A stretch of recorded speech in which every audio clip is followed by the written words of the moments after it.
మన తెలంగాణలో మొట్టమొదటి ఫ్యాక్టరీ అవుట్లెట్ మన ముకుంద జ్యువెలర్స్ లో లైట్ వెయిట్ ఆభరణాలు కలెక్షన్స్ ఎన్నెన్నో అన్ని జ్యువెలరీస్ పై VA కేవలం 2 to 12% మాత్రమే. విచ్చేయండి ముకుంద జ్యువెలర్స్.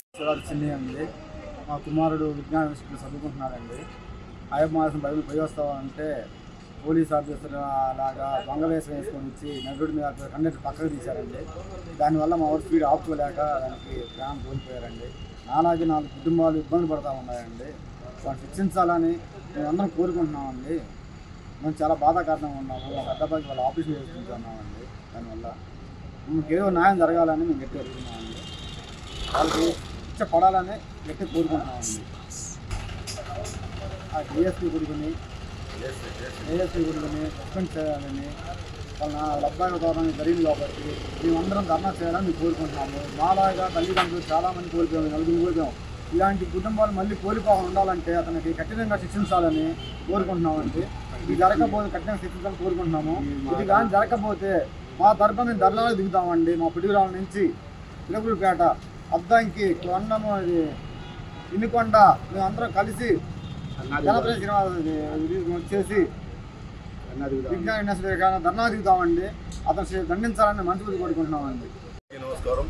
నేను 4వ తారీఖు చిలకలూరిపేటలో జరిగిన ఆ యాక్సిడెంట్లో శివరాత్రి మహేష్ వాళ్ళ ఫ్రెండ్స్ ఒక 4 మరణించడం జరిగినది. దానికి కారణమైన ఏఎస్ఐ కుమారుడు అవినీతి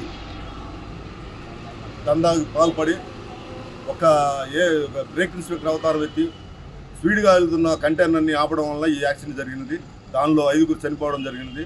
దానికి కారణమైన ఆ ఏఎస్ఐ కుమారుడిని కఠినంగా శిక్షించాలా. 8 కేసుల్లో ముద్దాయి అయిన ఏఎస్ఐ కుమారుడిని వదిలిపెట్టడం ఈ పోలీసులు ఎంతవరకు సమంజసం. దీనికి కారణమైన తండ్రిని కూడా సస్పెండ్ చేయాలా. దానికి అతనికి పోస్టింగ్ ఇచ్చారు, అతన్ని సస్పెండ్ చేయాలా. దీని వలన ఈ కుటుంబం అంతా సఫర్ అయింది. అది ఈ మహేష్ వాళ్ళ తండ్రి మహేష్ నాకు మనవడవుతాడండి. దీనిని పరామర్శించమని చెప్పేసి మాకు ఎర్రపనేని శ్రీనివాసరావు గారు చెప్పారు.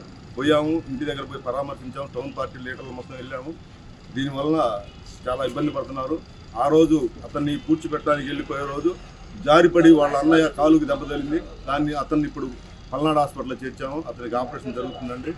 దీనివల్ల కుటుంబం అంతా అయిపోయింది. ఇతను కాపీ పని చేసుకుంటా ఏదో కూలి చేసుకొని బతికేవాడండి. కూలి చేసుకొని చదివించుకుంటున్నారు. అతను ఈ విధంగా చాలా ఇబ్బందులు పడుతున్నాడండి. దీన్ని ఆఫీసర్లు గుర్తుపెట్టుకొని న్యాయం చేయాలి. మన రైలు యాక్సిడెంట్లో మా అన్నయ్య కొడుకైనా మహేష్ బాబు దారుణ మరణం పొందాడు. దానికి కారణమైన వాళ్ళని శిక్షించాలని మనస్ఫూర్తి కోరుకుంటున్నాం. నా కొడుకుని ఉన్నాడా చచ్చిందా? నా కొడుకుని నా కొడుకు వాళ్ళకి ఆటో కారణమైంది. నా కొడుకు నిజాబాద్ పోలీసు మొత్తం ఏం చేస్తున్నారు? వాళ్ళకి ఏ రైతు ఉన్నాడు వాళ్ళకి? నా కొడుకు ఆపుతుంది. 8 కేసులు ఉంటే ఏం చేస్తున్నారు పోలీసులు మొత్తం? వాళ్ళకి వాడు చేయకపోతే మాత్రం కరెక్ట్గా ధర్నా చేస్తామండి. ధర్నా చేసేసి మా న్యాయం జరగకపోతే మాత్రం వాళ్ళకి ఉరికి పడాల్సిందే. ఉరికి పడి ఏ పరిస్థితులు ఆగకపోతే మాత్రం మేము ధర్నా చేసేదే.